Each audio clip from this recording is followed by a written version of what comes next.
I can't keep defending y'all sometimes. At one point in the Aku anime, every comment section, we talked about BBWs. We still do sometimes if you need a history on the lore. When someone says how it do like crew, like this comment right here, there's a joke from like 4 years ago where I twisted the Flight Reacts intro and I was like, how it do like crew, BBWs, light skin stand up. Now, I've always been an advocate for the BBW. Big girls need love too.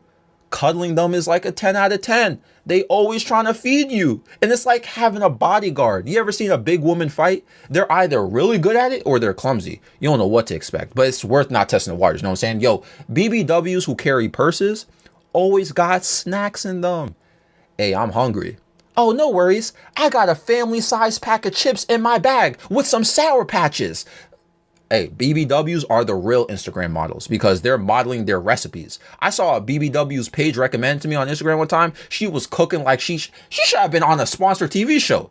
It's hard to break up with the BBW if you ever end up dating one because after they feed you so well, you start realizing you don't know how to eat good anymore. You know what I'm saying? This is facts. Man, I am completely derailed from what I'm about to talk about in this video. I'll get to it later. I just want to say, back when the Aku anime was talking about BBW so often, I ain't gonna lie. I was trying to promote my ex, who I was dating at the time, how this all started. She was a BBW. I liked her so much. I never met someone so nurturing. Yo, BBWs oftentimes got that mommy trait in them. It's funny because BBWs will call you out on your BS or fight with you, right? You'll get in an argument with them and they'll make you a plate for dinner right after. So I was telling y'all years ago, you gotta invest into the BBW stock market. Now, unfortunately, there are some bad BBWs out there, some BBW demons. This is actually a horrible story. So you see Shorty right here, and I have no remorse for this chick, so I'm about to go off. Her name is Jennifer Lee Wilson. Now, you may be confused by this picture because why have one chin when you can have a whole family chin reunion? One chin for the smiling, another one for laughing, and the third one to call out her haters. And I'm one of them because what she did is completely unredeemable. So the police were called to her residence, and when they arrived, they found a 10-year-old boy who was not breathing. No pulse, nothing. So the officers called the paramedics. And while they're on the way, they noticed that the 10-year-old boy has bruises on his lower neck and chest area. So they asked Jennifer Crimson Chin, what happened to her son? And she says, this is my foster son. And I have to admit, he was acting bad. So I sat on him for 5 minutes. So she gets arrested, and at the police station, they weigh her, and she is 340 pounds, and her son is 4'10", 90 pounds. The cause of death was mechanical asphyxia. Now, she pled guilty, and she got 6 years in prison. How did she only get 6 years in prison? Six years for murdering a 10-year-old boy by sitting on him. Hey, BBWs sometimes get privileges here in America. I don't understand. If you're 340 pounds, listen, anything you sit on can't survive. So why you sit on a skinny 10-year-old kid? She should be given life. Also, this is a foster child. This is an example of how messed up the foster system is. Like, this woman had no business adopting this child. She can't even take care of herself. I'm not even trying to be funny. Read this. They violated. Jennifer Lee Wilson is currently wanted on 1 count of reckless homicide, not committed by using a motor vehicle in the death of young Dakota Stevens. Why even mention that? Why mention the motor vehicle? It was nowhere in the story. You just mentioned it? Are they implying someone suggested that she may be charged as a motor vehicle, considering she sat on him and weighs 340 pounds? You think I'm roasting her or cracking a lot of BBW jokes? They're applying it to the legal system. They really think she a truck. Now, a truck's way more than that, but you know what I'm saying. Now, let's put the jokes aside for 2025's BBW Demon.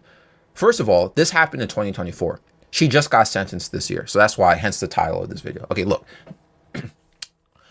I've seen situations where a parent might physically restrain a child who is acting out, relying on their greater size and strength to prevent the child from doing something chaotic, violent, or dangerous. The issue with doing something like this is that restraining a child who may be chaotic, violent, or dangerous can easily come across as harmful, or it may cross the line because it may invoke fear or humiliation.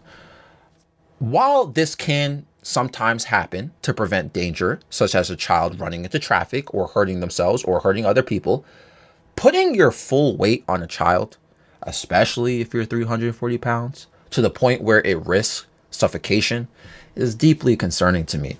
There are safer, non-physical ways for managing a child's bad behavior. Children do have moments, and you have to understand that you need to de-escalate the situation. Getting physically involved shouldn't be any more than brief, and solely for the purpose of preventing immediate harm.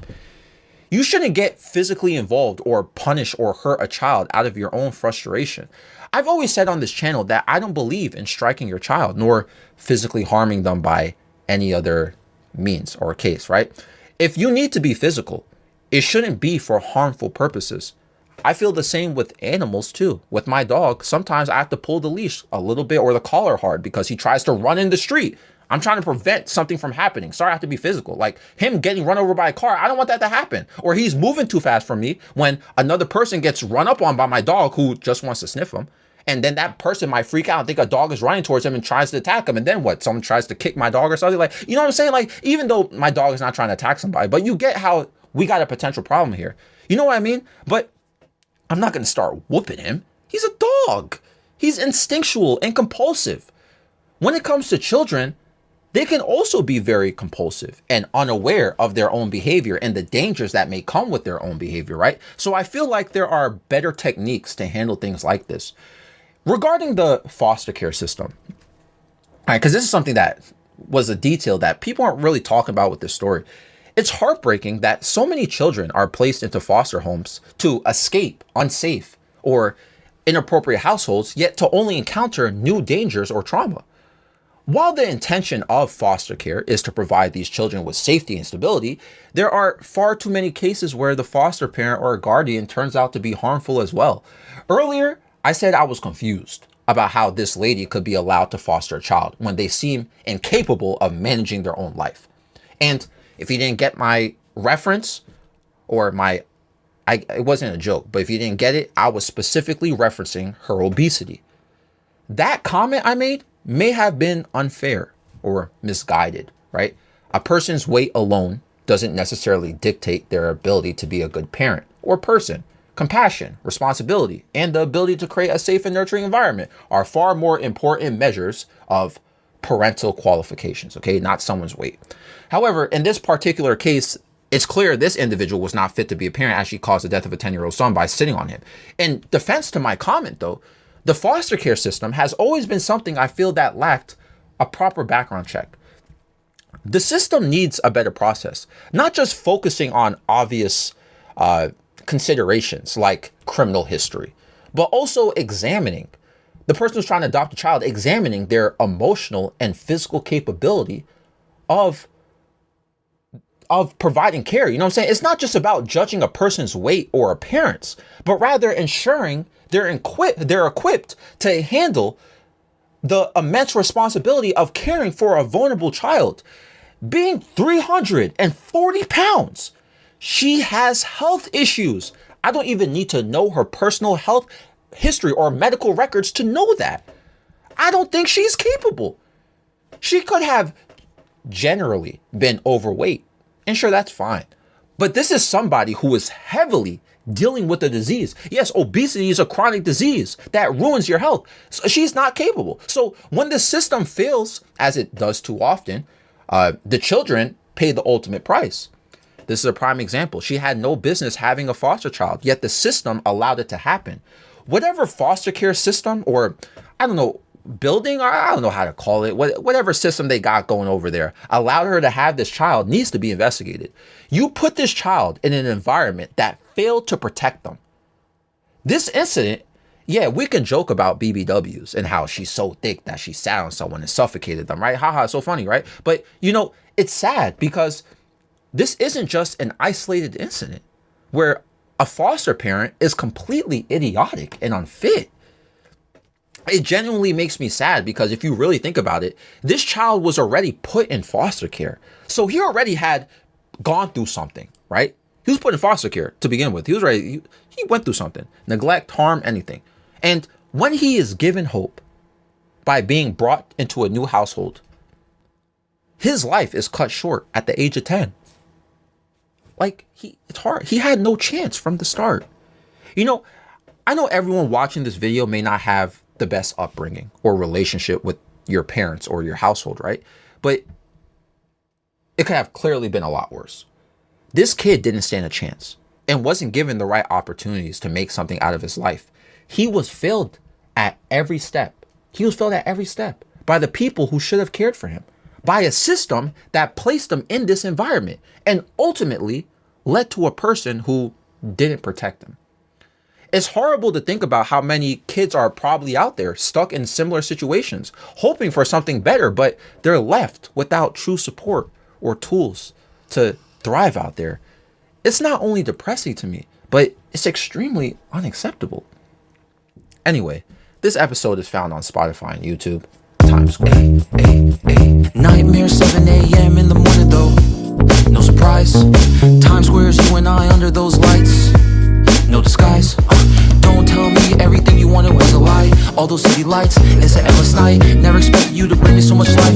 Close my eyes too long, then it's time to say goodbye. Let's dance all night until the stars don't show glow. Till the sunrise, then we go solo. Making up for all the times that we were low. Let's make some memories before we do go. Let's dance all night until the stars don't show glow. Till the sunrise, then we go solo. Making up for all the times that we were low. Let's make some memories before we do go. Caution. Wait a moment, keep my heart locked away, it's filled with emotion. Gave the key to you, right in front of you is open. Hey, try your best to not leave it broken. Oh, it's been a while since you know it's frozen. Not the